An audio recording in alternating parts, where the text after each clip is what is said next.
So that's it for season 1 of Counterpart.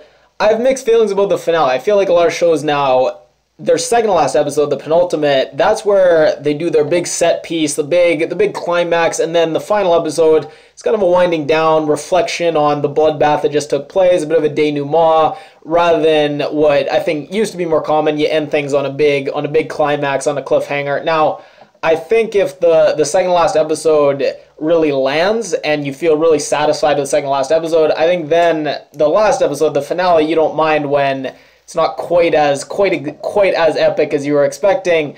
If the second to last episode doesn't land, I find that last finale, you can feel the whole time just feeling a bit on edge, a bit anxious, because you're just craving that kind of resolution to this big long season you've invested in. And I feel like I don't really think we got a really satisfying conclusion. Again, I feel like this show, it's all anticipation, and there's so many things I want to see, and sometimes I feel like I get worried that it's like going to be all anticipation. We're never really gonna get those answers. And when they killed Pope off, for me, he wasn't a big enough character where it felt a lot of weight. I felt more just disappointed and cheated, because Pope was a cool character. He was one of the characters I enjoyed, but I wanted to see more of him, and now he's killed off. We won't get to see more, so it's just kind of frustrating. But I will say the twist with Peter, that was a genuine twist. I didn't see that coming last episode. I really thought he was a goner, and I thought that he was trying to kill himself and Claire. The fact that it was all a ploy, and really he's prioritizing his family over his side, Aldrich's advice. That was a twist, and what I wanted to do my video about is what jumped out at me when we got our first taste of management. And I don't know if this is the direction the show is going to go. In fact, I probably not, but this is at least what jumped out at me. Now, oftentimes when people are living in a world and they start to think, well, where did this world come from? One explanation often given is, well, it's a simulation. People very similar to us, they created a simulation of people like themselves, and that's what we are. We're in the simulation. Now, why would they do this? Lots of different reasons, and one reason is, well, for resources and energy, basically everything we do in our world, all this activity, all this buzzing, it's really just energy powering their world. So they just get to sit, relax, live lives of leisure, enjoy, and all the things we do all in our life is just creating energy for this other world that created us.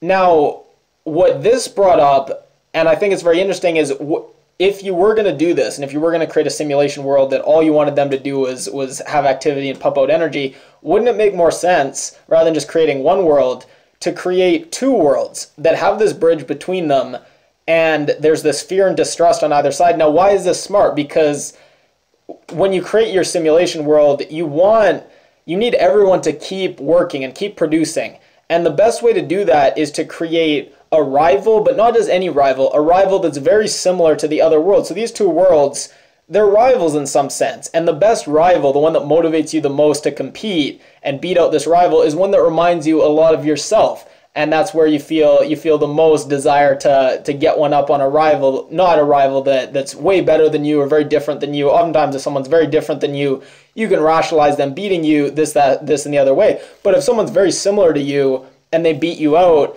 that really reflects poorly on you, and that really drives you crazy. So the best way to keep both of these worlds producing would be to have these two worlds together, and not only have them be kind of rivals and similar, but then create a bunch of distrust between them. So both worlds feel like if they fall too far behind the other world, it's like the Cold War. That's what spurred so much growth and development and weapons during the Cold War, was the idea that if either of these worlds get ahead of each other, the world that gets ahead can attack the other world. So you're kind of fighting for your life, and that's what constantly is keeping these worlds moving and producing. So anyways, definitely don't think that's necessarily the way the show is going to take things, but I did think it was interesting that if you were trying to play God and figure out a way to create a world that had the maximum amount of production and efficiency and progress, not a bad way to accomplish that would be to create another world, create some bad blood, distrust between them, also create worlds that are very, very similar and are going to feel that rivalry and that jealousy, and then just let things happen.